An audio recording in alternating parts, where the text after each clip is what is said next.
must be on Facebook, I guess.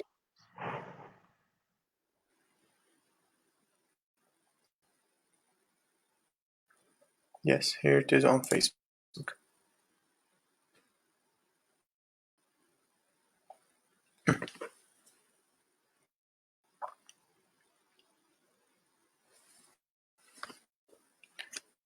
Bismillah, we are live on Facebook right now. Okay, that's great. So we will wait for a couple of people to join in for the live session, and then we definitely start. Yeah, of course.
Yeah, I think we're good to go. It's time to start the session, Nazim. Okay, let's start. Good evening, everyone. I'm Nazim Abu Hajle. I'm a law student from Jordan studying in the University of Petra, and I will be moderating this session tonight. I'm part of IHL and Law Students Initiative.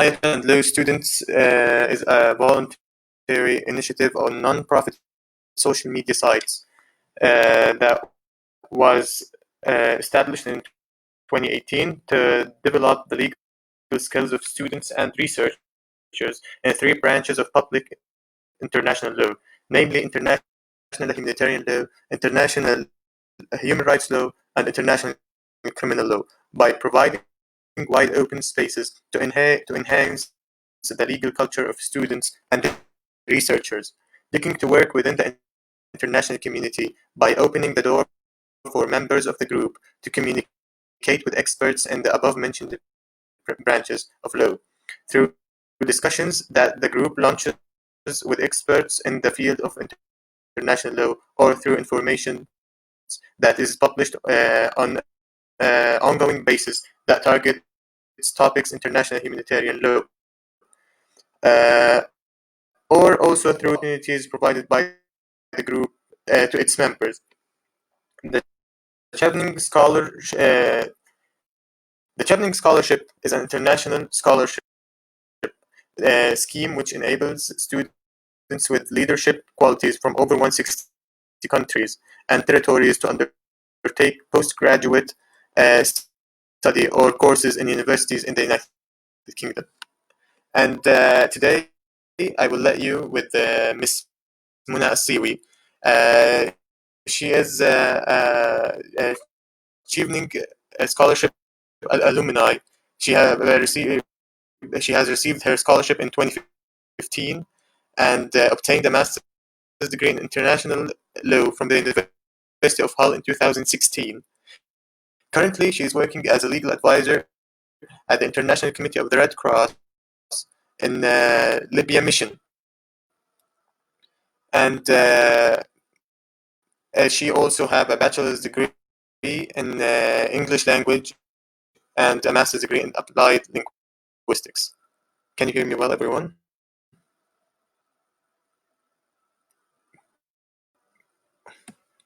And now, Ms. Muna, you can start presenting your presentation and tell us more about Chevening Scholarship. The floor is yours. Yes. Thank you very much, Nazim. Thank you. I would like to firstly thank the group that was behind this initiative, Aya, Reem, Norhan, everyone in the IHL group who was able to actually to communicate with me a few days ago. It happened actually last Wednesday when I first encountered with Norhan, who contacted me because I posted a comment saying that I was proudly an ex-Chevener. And upon that contact, I know that the deadlines for the Chevening Scholarship has closed since last Saturday. However, we decided that because there are still a lot of opportunities for a lot of people to, see what they can do before the interview if they ever get selected. And again, because the preparation for the scholarship is not an easy task, it's not a 1 day, 1 week, 1 month task. So we thought it's a great opportunity that even if we skip the deadline for this year, we can still help many students throughout the year to help them with a lot of instructions and a lot of tips about how to apply. If they don't get accepted this year, then they might take these points into consideration throughout the rest of the year and maybe apply even for next year. However, I would like to highlight that all of the questions that can be asked within the group through the comments will be gathered at the end of the session, where we will talk about the interview if they want. We will talk about the discussion of the panel, why is Chevening choosing certain people for their selection, and how are we going to do this. So feel free to comment and put whatever question you would like to ask in the comments session. Let me first introduce myself, and then I'm going to talk about the tips and trips for the Chevening. My name is Muna Siwi. I am a Libyan citizen. I was awarded with Chevening, as Nazim said, in 2015, and I managed to graduate with an international law master's degree in 2016. Chevening has changed my life on the professional and personal level on various aspects of my life, and it has a great impact on changing my career. I'm luckily one of the persons who actually could continue with my career plan that I planned when I first applied to Chevening. But I would like to highlight that we are not advertising Chevening because we are Chevening staff. We are just here today because we want to volunteer and help people as much as possible to get the better opportunities to see the tips that I have taken through in my throughout my application and help them a lot with the help of the rest of the team. Again, you can contact me even after the session, either on Facebook or via my email, which will be shared at a later stage.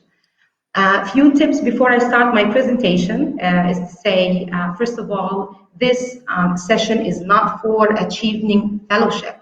There are two different kind of programs supported by Chevening at the moment. One is called the Chevening Scholarship, which is a one-year program, and the other one is 2 years fellowship. I was a graduate of the scholarship program, only the one-year program, so I don't have information about the fellowship. However, the tips and the instruction I will give you will help you with any application for most of the universities. Of course, it's concentrated on the Chevening Scholarship. However, it will provide a lot of information about how to apply generally online for different scholarships, especially that most of the scholarship, even Fulbright and other scholarship, mostly ask quite similar questions to the ones provided by Chevening. I will display my presentation in PowerPoint so that it will help you to take all the screenshots if you would like, so that you can keep that in the record. And also, I believe that this session will be recorded at a later stage and will be posted either in the group or given to you directly upon request. So let me, guys, share my screen with you and show you. Can you not see the presentation? No, not yet. Okay. Did you share the or not yet?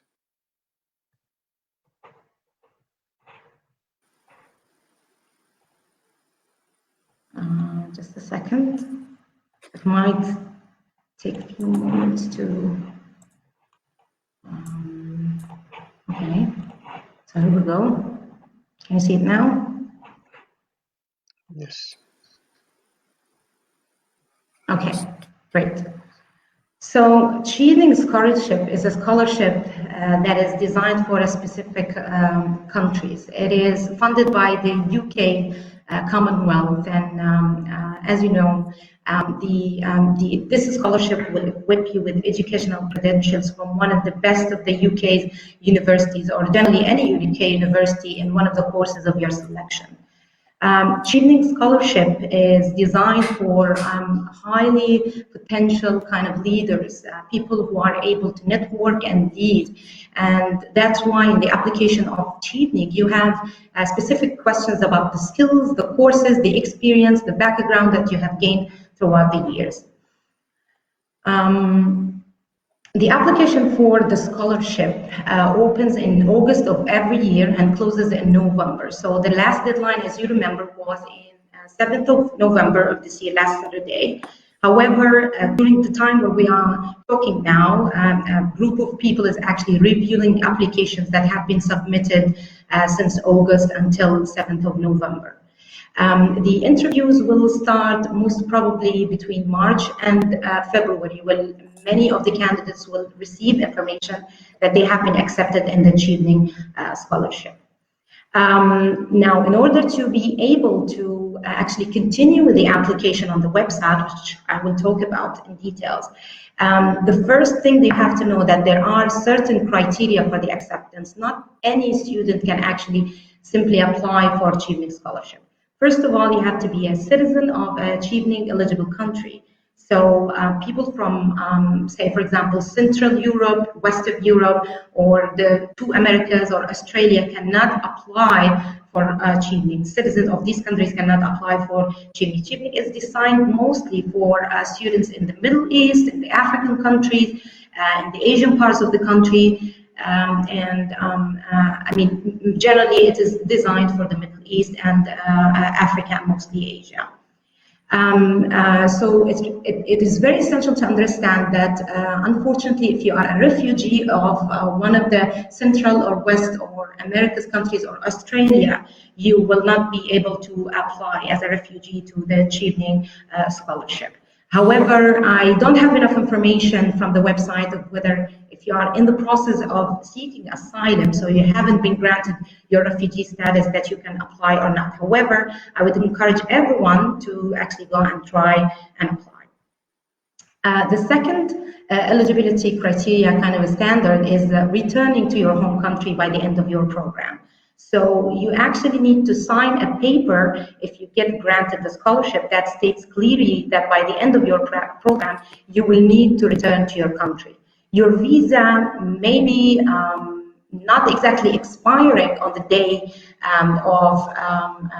that when you finish your program. It might be a 2 years kind of a visa, it might be a 1.5 year visa, but you need to be careful, because at the end of the program, when you finish and you get your graduation certificate after that day, mostly September is the month where most people graduate.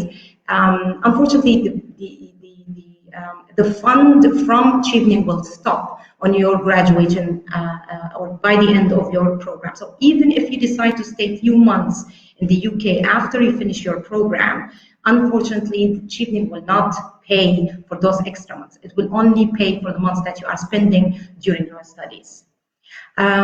You will also need to have completed an undergraduate degree, upper second 2-to-1 honor.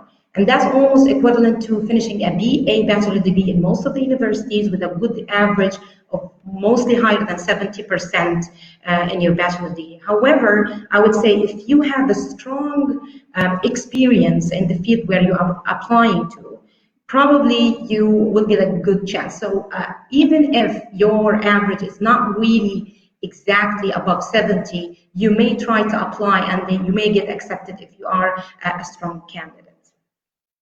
Also, you need to have at least 2 years of working experience prior to applying to Chevening. Some people say that even if you haven't accomplished or finished those 2 years when you are applying, but you are expected to finish those years by the time you are applying, then it's fine. The 2 years means that you will have worked at least 20 hours per week during those 2 weeks. Application requirements. So there are specific requirements that you have to make sure of before you're applying. So you have to prepare yourself, and I have to repeat that many times. You have to prepare yourself so many months before applying, and before submitting your application. You don't have to start to write your application or to fill in the forms when it's about to end. This is not a good plan. You need to start as early as possible. One of the things that you need to be careful about is that you will have to provide 2 recommendations from 2 contacts. Those 2 contacts may be your line managers at work or someone who's responsible for you in your educational institute, your college or university. Make sure that you contact the persons in advance, because Chevening will ask you to fill in the information for the contacts that you are providing in the website. But they will also ask you to provide their emails, and they will contact them via email. If those people are not responsive, if you know that this person will not be committed into responding to the email, then you have lost that aspect, which is a basic requirement for the application. So it's very important that you actually contact the person in advance, and you let them know that it's very important for them to reply to Chevening whenever they ask for the recommendations. There's also the English language qualification, the IELTS and the TOEFL.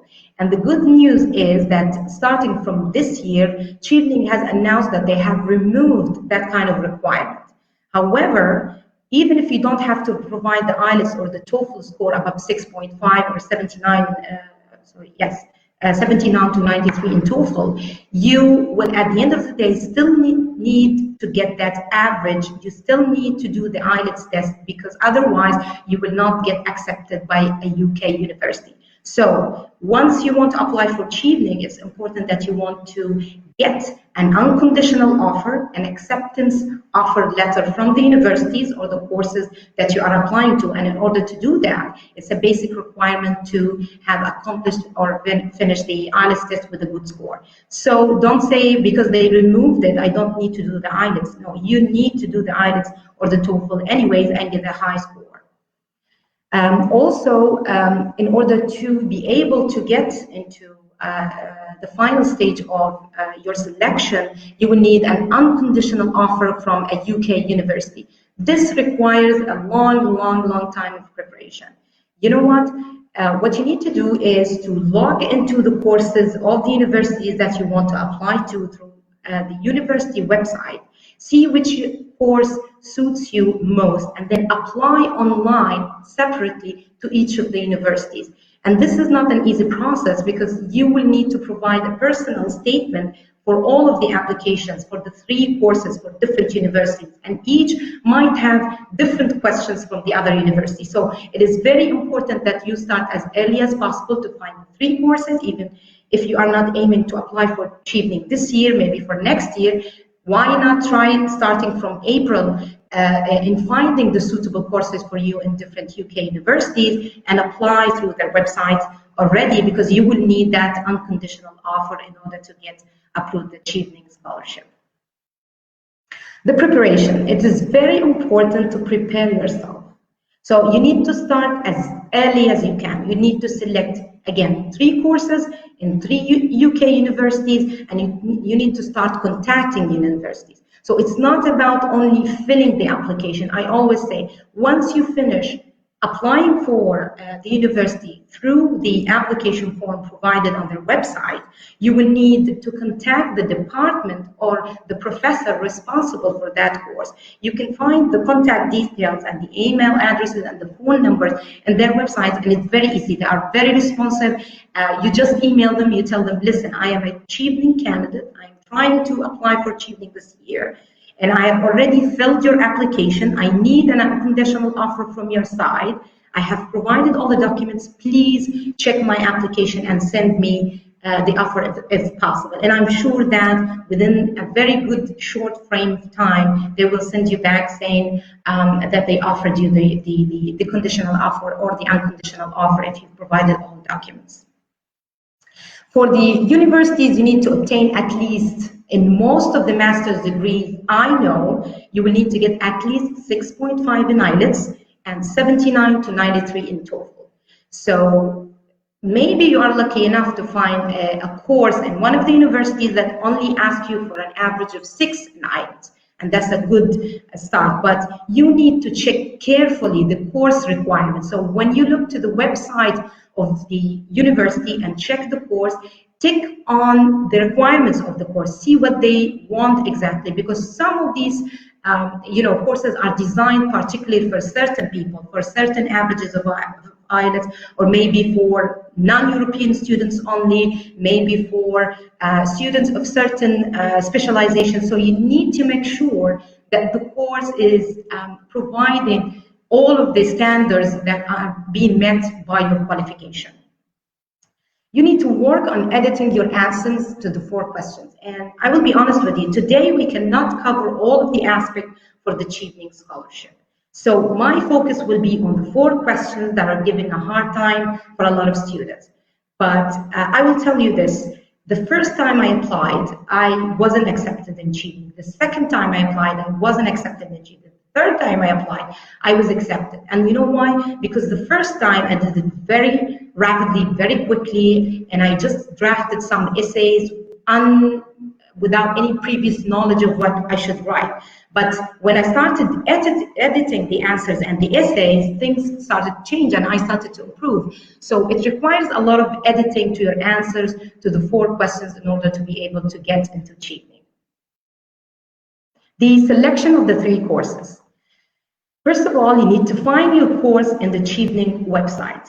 I think I checked on Wikipedia the other day and I found out that there are 106 universities so far in all of UK. Not all of these 106 universities are in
Hi again.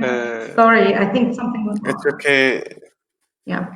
It looks like there was a technical issue. We are sorry. No, that's okay. So I think we stopped at the slide where we were talking about the selection of the courses, right? Okay. Yeah, So let me share that again.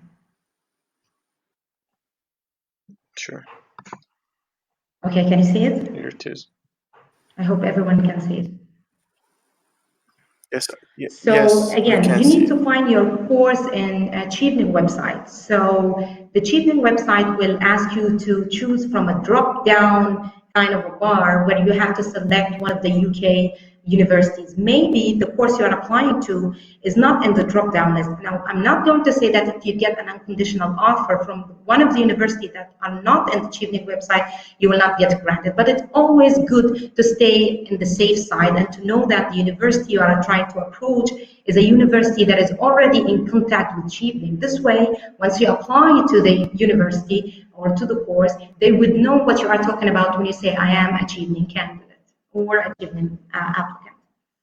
Each university will ask you to fill their university application, and it's very important again to log into 3 different courses and see which of the universities are suitable for you.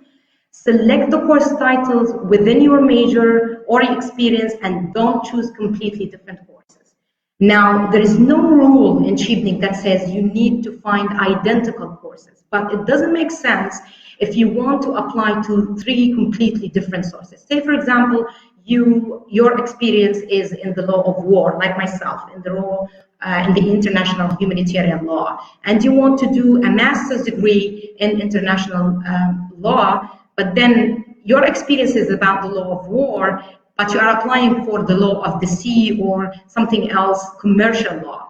This doesn't make sense to them, especially that you are going to answer a question about the selection of the 3 courses later on, justifying why you have chosen these 3 courses. So if you choose 3 completely different courses, you will not be able to write down a good essay about justifying your 3 courses. I always say it is better to choose 3 identical course titles from 3 different universities, or maybe similar titles or within the same department. So, for example, if you choose LLM International Law and Human Rights and maybe crisis management, humanitarian crisis management, then you are in the same kind of frame of work in justifying why you chose the 3 courses. However, if you choose international law and, I don't know, another specialization like commercial law, then you will find it difficult to justify why you have chosen those 2 courses in the essay. Look carefully at the requirements to enter the courses. It is very essential to see what is the IELTS course, what is this course about, what are the subjects being taught. So once you write your essay, maybe you want to apply as an IT and you want to develop your skills in software, but there is nothing in the courses that is related to software. You don't just go and choose whatever you find of the courses. You need to make sure that you look at the subjects and the models that are being taught in that course, so that you would provide a good essay about it. Apply as soon as possible. You may need to change the course.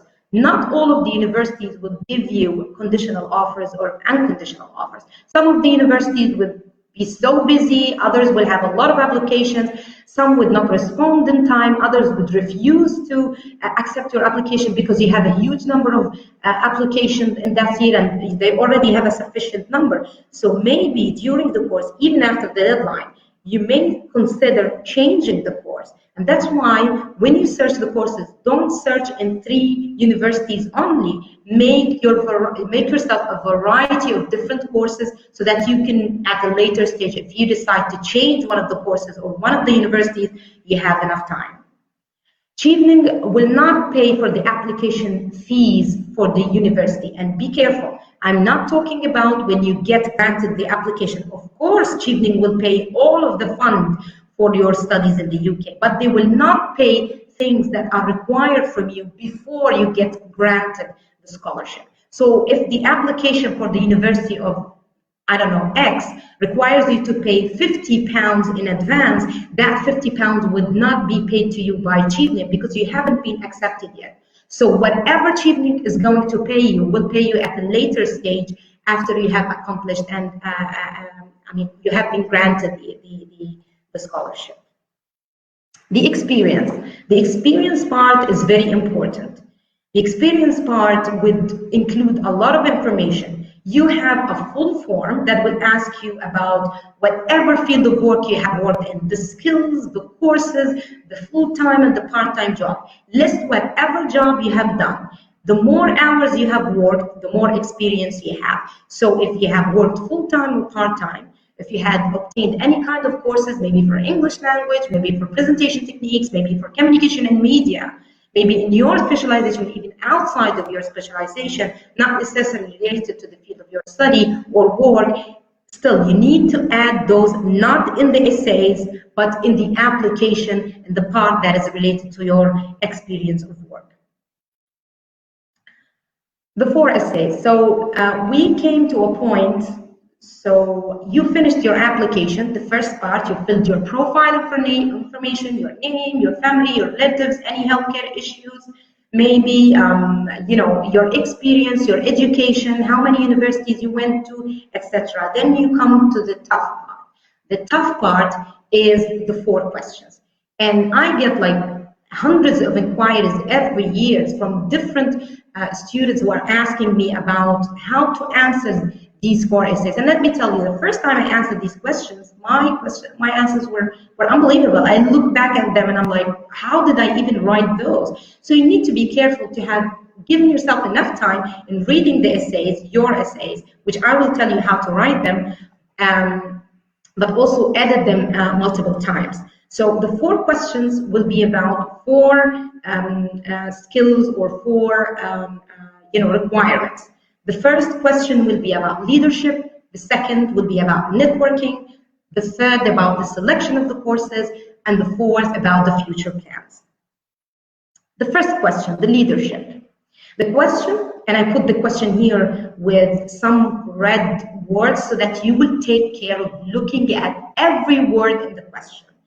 Chevening is looking for individuals who will be future leaders or influencers in their home countries. Explain how you meet those requirements using clear examples of your own leadership and influencing skills to support your answer. So the person who's asking this question wants to talk to you about how do you think you are a future leader or an influencer, and he wants you to use examples to explain those. So he doesn't want you to duplicate the information in your experience. I don't care if you have studied in 4 universities. I don't care if you have obtained different courses. You already mentioned that these kind of information in the first part of the application, in the experience and qualification page. You don't need to repeat that in the leadership question. So what you need to do, you need to write an essay. And for any essay in English language, it has to have 3 things: the introduction, the body, and the conclusion.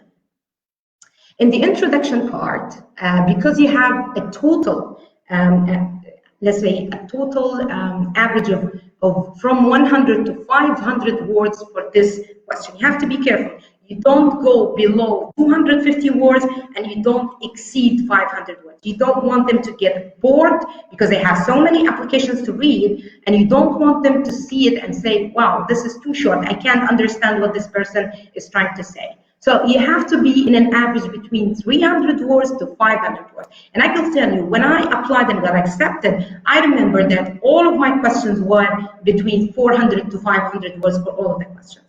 So for the first question, for the introduction part, you need to talk about why is leadership or influence, or what is leadership, and influence to you. It's your perception of leadership. What is your understanding of leadership? Is it making social impact, humanitarian impact in the environment? Is it highlighting specific issues and solving it within teams? Is it about teams being completely directed by the others and by yourself?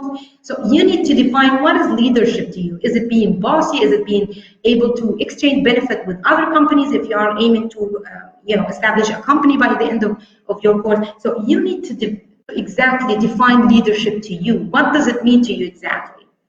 And the body part, which would, the introduction should go from 50 to 100 words. So the body part should be between 200 to 300 words, where you use examples explaining the perception of leadership through the actions that you have taken at work. So they want you to prove that you are a leader during the 2 years or more of your experience before that. What did you do as a leader in those years? Choose 2 maximum, even 1 big, huge achievement that you have done. This doesn't have to be an outstanding kind of an achievement, but you have to show that you are a leader. You have done, maybe you have a campaign, maybe you have a program, maybe you have established a company, you promoted some kind of human rights kind of a campaign. So you need to think of what you have done as a leader during those 2 years and explain exactly using that example.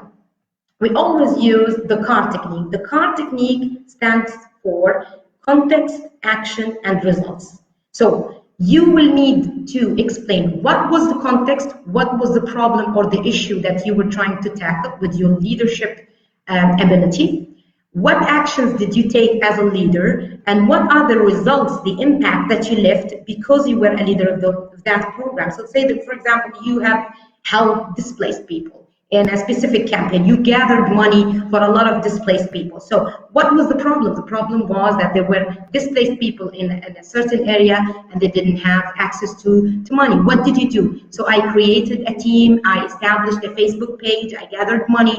That was the action.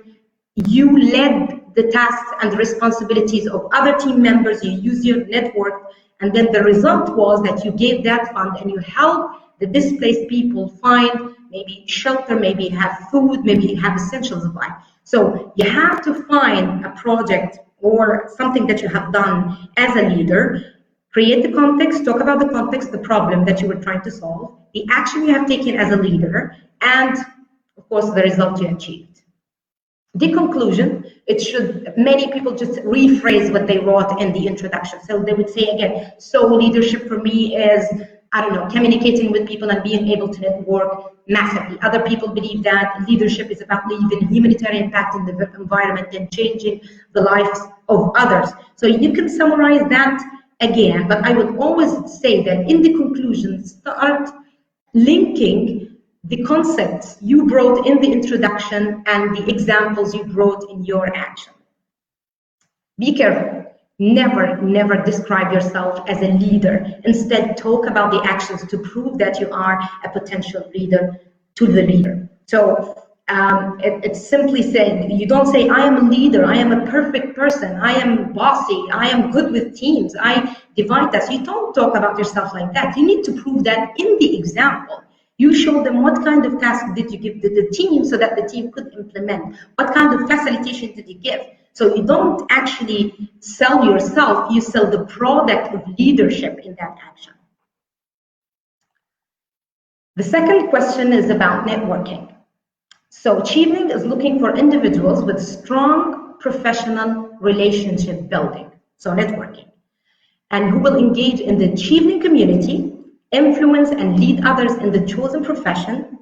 Please explain how you build and maintain relationships in the professional capacity using examples of how you currently do this, and outline how you hope to use these skills in the future. So focus on the red marked words here. So they want to know what are the strong relationships that you have built, how did you create those skills, how did you create the different maps, networking maps that you have, and how will you use these networking, the same skills in networking for your engagement with the Chevening community. Maybe your networking was dependent on making a lot of presence on the social media, maybe it was dependent on building relationship with authorities, ministries, civil society, NGOs, and maybe you had good skills in that networking. Say, for example, you spoke so many languages that will equip you in your engagement with the Chevening community. So you need to find how did you network previously in your relationship and profession, and how will you use the same networking skill within the Chevening community. Of course, in the introduction part, like we talked before, it's going to be between 50 to 100, maybe 50 to 80 words. So you describe what is networking for you. Generally, you just say networking is maybe maintaining contacts, it's expanding the number of people that you know in that field through communication, through activities. Maybe for you, it's exchanging benefits. Maybe for you, because you are aiming to build a company, you believe that if you need good networking, then you need to sell things and get things back. So it depends on how you see building networks and communication is for you. For the body part, you need to talk about how you networked with the people of the examples, and how you will use these networks in the future. Engagement with Chevening is essential here. Use again the CAR technique. So you talk about how did you maintain to create networks within professions. Say, for example, again, we go back to the same example. Maybe you have solved a problem, a financial problem for displaced people because of war, right? You gather a lot of money. How did you gather that money? It is definitely through your networks of contacts. Oh, who are your contacts? The civil society, the NGOs, the people you know from other organizations. How did you maintain to communicate with those people and expand the work? How did you spread that kind of network? And maybe bring that example using the context, the problem, the action that you have taken, a result, the impact that you have made. Don't use the same example for the leadership. You don't want to repeat yourself over and over again. Maybe use something similar, or maybe use the same project, but don't talk about leadership.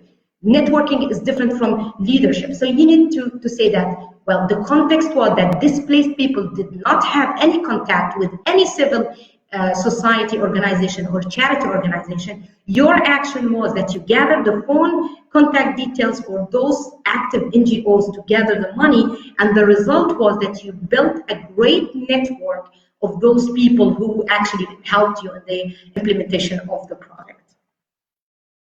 For the conclusion part, can you hear me, Nazim? I'm just checking if everything's okay.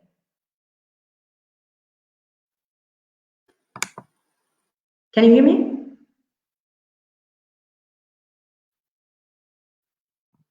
Okay. Yes, I can hear you. Okay. For the conclusion part, you need to summarize the importance of building relationship linked in the introduction to your example. So again, you need to rephrase what's networking for you, but you need to show that in the action that you provided. So you need to say, well, networking is largely dependent on how many contacts you have within the field of your specialization, and rephrase that in 50 to 100 words.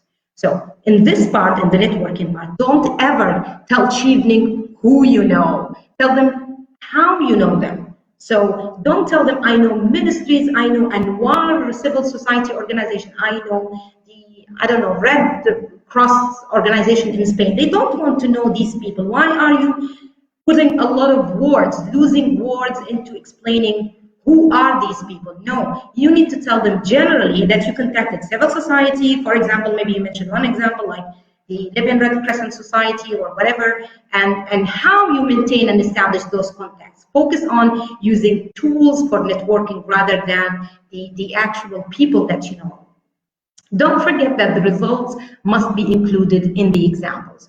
So the results of your achievement must be included in the example. You don't just say you solved the problem. How did you solve the problem? With the network. So the results of the second question for the networking is a result of your network, and that's what you need to mention. Question number 3, which is quite critical, the courses selection. Why you have selected your chosen 3 university courses. Explain how this relates to your previous academic or professional experience and plans in the future. Do not duplicate the information that you entered on the work experience. So again, you will write it in an essay, you will write introduction, body, conclusion, but you have to be careful because you have already applied long ago to the 3 universities. You have seen the courses and you have seen the subjects. You know what you are talking about. So you will describe the 3 courses carefully. Make sure that when you study about the courses, again, you know the subjects, you know the university itself, the city where the university is, the environment, the entertainment activities that they provide within the university. This would help you justify why you chose that university in particular. So in the introduction part, you will generally talk about why you want to study the UK. Describe education in the UK. You are addressing UK's Commonwealth. You are addressing the people who's reading this is representing the UK. So he wants to know why you chose this country.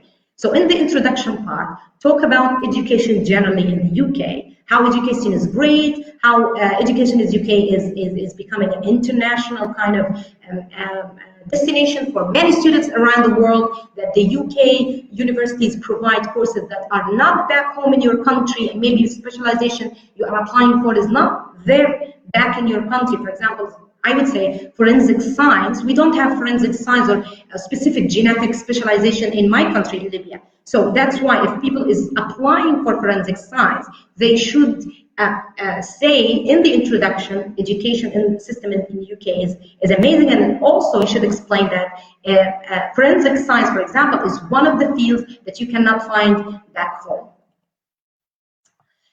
In the body part, I would say, I mean, this is my personal experience. I mean, some people would say that a whole body in one text. I would say it's always better to have 3 paragraphs. Each paragraph will talk about a separate course because you have chosen 3 different universities and 3 courses. You have to describe each of the courses in one of the paragraphs. Each would be between 80 to 110 words. Look deeply into how universities are special. Why did you choose that university or that course? Maybe the university is one of the top 10 in that field. Maybe the professors of the department are one of the best in the world. Maybe the UK has the best communication companies in the world and who are being taught and graduated from that university. So you have to read about the special things in that university. Also, you need to see what they provide. Maybe they have gyms and you are an athlete. Maybe their environment there is very friendly. It's multicultural. You have a lot of nationalities from different continents that you want to meet for the first time. So look into their website, see what the courses provide, and see what kind of special thing about the course is there that makes it distinguished from other courses. Set the subject, the professors, the university rank in the UK, and what's special about the course, and link the course to your experience volunteering previous education. Of course, you don't want to go choose something like international law when you have nothing to do with international law. In my case, I studied English language in the bachelor degree too, but I have had 5 years of experience in working in a field that is connected to international humanitarian law. So when I applied, I justified with the course selection that because I worked for 5 years in the international committee at the Red Cross, that's why I want to equip myself with a master's degree, and that's why they accepted me. So it's either your educational background or your experience that is going to be linked to the course. So if you have studied IT, information technology, and you are applying for a master's degree, you have to link what you have studied before with what you have now and add what is new that will be added to your credential studies. The conclusion may be you rephrase what studying in the UK is important for you in particular. It's also a good idea to link studying to your future career in the conclusion. So if your future career or future plan in the future plan question is clear, then you would know how to answer and put in the conclusion. Say, I want to be a forensic specialist at the end of the program, and that's why I'm applying for forensics science. I want to come back and work in a war zone to help displaced communities, and that's why I'm studying crisis management. So you have to link between your future career in the conclusion and also the course selection. Don't ever say that you want it because it's free. You don't tell Chevening that you want their course because they're paying you everything. They don't want, I'm sorry to say that, but they don't want a cheap person looking for money or looking for someone to pay for them. Of course, everybody wants a free program, but they want to see the leader, the networker, and the smart, motivated, passionate person in you. They don't want you to say, to beg Chevening to help me. I am poor, I don't have money, and that's why I want the scholarship. You never say that. Don't forget to link the modules to your future plan. As I explained, the models, the subjects, if you want to study software engineering, then you need to have a proper future plan that includes software engineering in it. Don't be random in your selection. So don't go on Google and say any course in IT, any course in the UK. Okay, of course, at the end of the day, you're gonna search on Google, but you need to have a plan in advance. You need to know what you want. That's what a leader really wants. They know what their targets, what their goals, what their career is going to be like. So they need to choose according to their needs and motivations. You don't go just search anything online. Don't duplicate things you mentioned in the experience page filled before. You don't tell them in the essay, in that question, that, well, I have studied 3 years bachelor degree in the University of Misrata in Libya. You don't say, I have studied, in addition to that, I have studied 3 years, I don't know, another master's degree. You don't say that. You have already mentioned that in the experience and education system. At the beginning of the link for the application. So you don't duplicate things you have mentioned. Talk about the future career, the current courses, and how you link them to education and experience generally. Choose completely different courses. Don't ever choose completely different courses. You don't go from law to medicine or from public health to, I don't know, whatever specialization. The 3 courses have to be connected so that you can answer this question.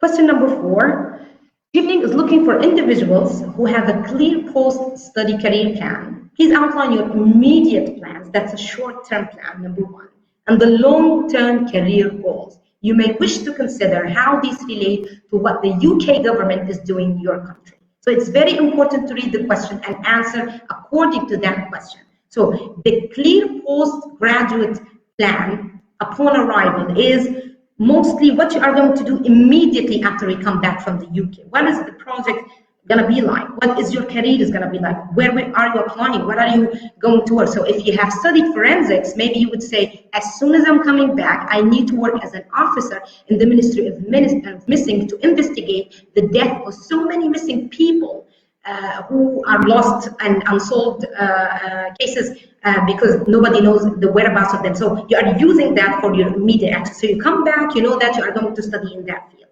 The long-term career is within 10, maybe 15 years of the accomplishment. And yes, I know in the Arab and the Middle East area, we don't think much of the long-term goals, but believe me, every person, every leader should think of the long-term plans, what you are going to be in 10 years. I mean, this doesn't have to be completely,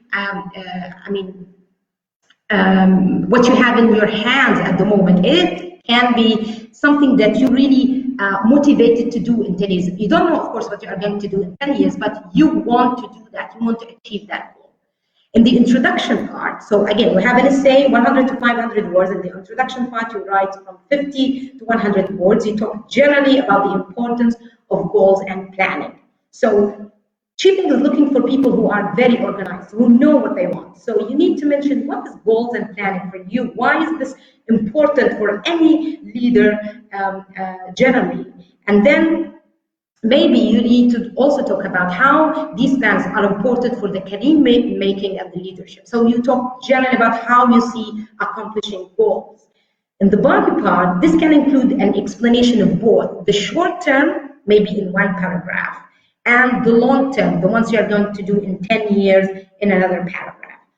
Always make sure that your plans are very realistic and not imaginary. So you don't say in 15 years I'm going to be the president of the country. This doesn't make sense for a lot of people. And as a Chevening reader, I would say, why is this person so passionate? No, make the goals approachable and possible. Maybe you want in 10 years to establish regional, international kind of networking with a lot of people with the same special, an international club in your field of science that will help the whole region solve a particular issue or promote a particular right, for example. So that sounds pretty much realistic. Your plan should heal a current issue or improve a situation. Chevening is looking for the impact. They want to see a person who knows what he's talking about, and also they want to see people who can change a current situation and issue or develop. So they are aiming for humanitarian or social developers in their context. That's what leaders do. So focus on the impact you are going to make once you get home. In the conclusion part, you need to state how Chevening will help you achieve your plan, and it will equip you to implement the project. Link Chevening experience to the impact you will bring home. Maybe talk about, like he stated in the question, maybe again, this specialization is not provided in your country and it's there in the UK. So here you go. In the conclusion, talk about how your future plan is going to be implemented with the credential given in the UK by the UK government. You could also talk about, say for example, maybe the UK government has given support or training for forensic specialists at a certain stage for your country. So maybe you can follow up with what the UK has done previously in your country and state that, like you have helped us, like the UK has helped us in providing training in that aspect, I want to continue that by implementing the project with the credential that has been given to me. Some people would talk also in the conclusion about the impact or their future plan or projects on the community of the world. Again, the impact you're making. So if you are promoting human rights, specific human rights to help people with disabilities or child soldiers, focus on when and how this future plan is going to reduce that phenomena or to develop the concepts regarding that phenomena. Don't you ever forget that everything is connected to this plan. So if you don't have a plan, you can't write the career making, the selection of the courses answered correctly. So the course selection is connected to the plan, the leadership question is connected to networking. So I always say, once you put the 3 essays in one page, they would make sense. So when you put the leadership answer and the networking answer, the career selection, the course selection answer and the career plan answer, it would make sense as a total. That's when you know you are on the right track. Don't make an imaginary, unrealistic plan. Make sure that it is believable. Don't say again that you're becoming a minister in 15 years or a president, unless you are very sure about it and you can implement it, I don't know. But make it possible to believe. Don't forget that Chevening will help you with leadership and networking too. So mention those in the essay. So you will use your networks with the other Chevening alumni and to approach them later on and to keep the connected network all together, because Chevening is aiming at the end of the day that those leaders will gather again and will make the whole global impact together. Remember, check your application repeatedly and let others read your answers. Don't let others write your answers, but let them read your answers. This is very important, to have a critical view. What do people think of me? Am I a good leader? Maybe you don't know that aspect in you. I have been told by many people that I am a leader, but I don't know that what aspect? Well, some people will say, no, I've seen you with teams, you are very good, so you can write that down. So taking notes from others, either about the leadership, networking, or the selection of the courses, or even giving them, or reading the essay to them, may give you a great critique and help you edit more and more in your essay. Prepare yourself and make sure you have all of the documents translated into English in the legal translation office stamp. So the first time I applied, I remember, I went like, I don't know, 1 week prior to the submission deadline.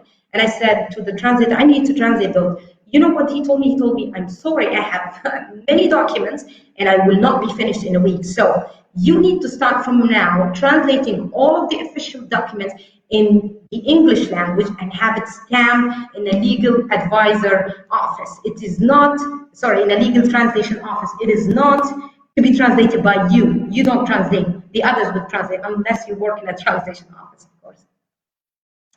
Don't use vulnerability to beg for acceptance. Sound and look passionate, positive. Leave any negative, bad personal, professional, professional circumstances away. Don't say, well, I am weak, I am a woman, I am being beaten by my family, and I am applying for software development. Please accept me. Don't say I'm too poor and I don't have enough money. Please give me the money so I can. No, you don't beg for that.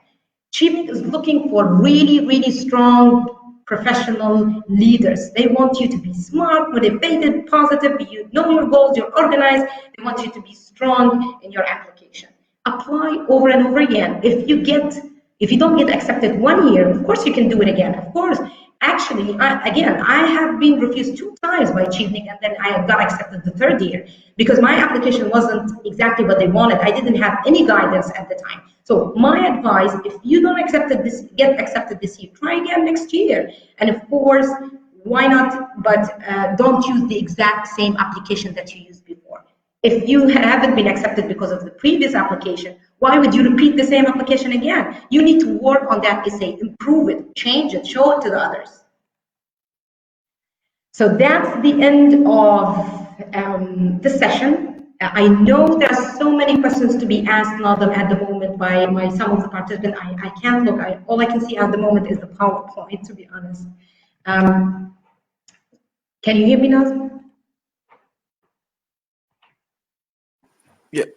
Yeah. Yes, I can hear you. Can you hear me well? Yes, I can hear you very well. That's great. So thank you, Ms. Muna, for this fruitful session, and we are so glad that you were with us. And we have some questions, if you may. Yes, please. That's why I'm here. The first question is, which one is better, IELTS or TOEFL? Okay, that's a very good question. I get this asked a lot. It depends on you. I would say, they will accept you. It's 6.5 in most of the universities. They would accept you for 6.5 in IELTS and 79 to 93 in TOEFL. And it depends on what you prefer. I did the IELTS test. Most people I know in Libya, honestly speaking, did the IELTS test. But I know other people would prefer the TOEFL because they are good with the American accent more. So if you know that your ear is more, relaxing with the American accent in the listening or in the speaking test, and you know that you would probably do better in the TOEFL than the IELTS, go for the TOEFL. But if you think that you are good more in writing essays about things related to the 4 questions provided or the 5 questions provided in the essay in the IELTS, go for it. So it's completely what you feel suitable doing. All you care about is that what you hear is comfortable in hearing, because you have to do the listening test or the speaking test. The second question is, while there are thousands of applications for this scholarship, how can I get the best opportunity to get accepted? I say this over and over. Prepare as early as you can. prepare months before they open the application and apply for the universities, the courses as early as possible. You can't delay everything for the last moment, for the last week, for the last month. This is a very bad idea. I've done this myself the first time. I delayed everything until the last 4 weeks, and it was headache, such a headache. I couldn't review, I couldn't read my essays properly. And again, the universities, if you get an unconditional offer from the university, you have a great chance of getting Chevening. I can tell you that. So if you get the unconditional offer, if you send the universities very early, your application, then they will consider you very early, because you know the universities in the UK, they have a limited number of students to accept. If you apply late, you may lose the seat, you may not be accepted. So you need to apply as early as you can and prepare yourself over and over again. So time is the main factor for having a professional application. Definitely, 100%. And reviewing, of course, reviewing it over and over again. Yeah, that's great. The second question is there any problem to have an experience in international humanitarian law, for example, but through internships or only, not through a paid job? Like, does internships affect to get accepted? No, absolutely not. Whatever experience, either voluntary, internship, whatever you have, put it in the application. This is going to add so much more. Actually, I always say volunteering activities, sometimes they are even better than educational background. I mean, you need the educational background, but you are becoming a leader once you volunteer and you participate in different volunteer or internship activities. So you never say that. Even if you apply for other scholarship and you get granted other scholarships, this doesn't mean that Chevening will not accept you. You can apply. Okay, and we have another question. It's from me, actually. It's so what's, let's say, the magical touch that I can have so I can get accepted, or have a better chance to get accepted? Okay, so other than the preparation and the reviewing, other than the tips I've given you already, I would say you need to know about the UK so much. This Chevening program is funded by the British Commonwealth. It is funded by the UK, the British state. So they don't want people who don't know their university, don't know their system, don't know their environment. Of course, they want to invite you in to show you more. But if you are not convinced that UK is the right place for you, you will not be able to show how motivated you are in your application. So I say, when you search the universities, use the English proverbs, use positive words like creativity, smart, passionate, use words that are similar to each other. So for example, if you say security, smart, everything that starts with an S maybe. So if you use an English proverb that is very common to the English ear in the beginning of any of your questions, this will drag the attention of the reader. So get yourself to know more about the English culture and use that in the application. Okay, also we have it's kind of a tall question. You have said that the two references provide, sorry, the two references, sorry, where's the question? Yeah, Okay, you have said that the two references we provide will be contacted by email. They need to reply to or to reply to the candidate will be or the candidate will be disqualified. Any idea when will they be contacted? No, but they have a deadline. So if you have to tell your line manager or supervisor, listen, I want to put you in as a reference for my Chevening application, and I want you to reply when they send you an email. So they probably send them an email when they start reviewing the application. So that would be after November until April. You don't know when, but I can tell you that after April, they would stop accepting any replies, even from the people who are recommending you. So you need to tell them, no, listen, Chevening will contact you within a few months. Please make sure to check your email over and over again. You have to call them every week and say, I'm sorry for bothering you, but can you please check your email? Maybe they have sent you something. And of course, once they have sent the the recommender an email, they would ask them a specific questions. I mean, I think the details about what should be said by the recommender is provided on the Chevening website. You have to see that. Check the Chevening website. This is very important for you also to know what exactly the recommender should say. So yes, I mean, there's no exact date, but there is a deadline to accept even the reply from the person who's recommending you. Okay, also we have another question. Should I have a volunteer work hours to be a certain volunteer work hours to be qualified for the scholarship? It is not a should. We don't say you must have a volunteer activity. I mean, if you don't have a volunteering activity, that's fine. I'm just saying a good volunteering activity will give you a leadership flavor, will give you an opportunity to look passionate, to look motivated to help others, to make the impact, because volunteering is mainly to influence other people's life and make others happy, maybe those who are less fortunate than you. So that's a good kind of a taste to your application. But that doesn't mean if you don't have a volunteer, you won't be accepted. No, maybe you are so busy and you have worked all of those 2 years in a paid job, so you can apply. No, you can apply. Also, what about student activities such as moot courts and legal clinics? Is it equivalent to the volunteer work, or Yes. they consider it as a volunteer work, right? I mean, if you are awarded, maybe you have successfully, you and your team, maybe you went to a moot court competition and you won, or maybe you just participated in a moot court. You need to mention that in the skills section, or maybe in the courses section if you had a course before that with the university. So yes, you definitely add that, not exactly with the volunteering activities, but with the skills, and maybe if you have taken a course with the university, you can mention that too.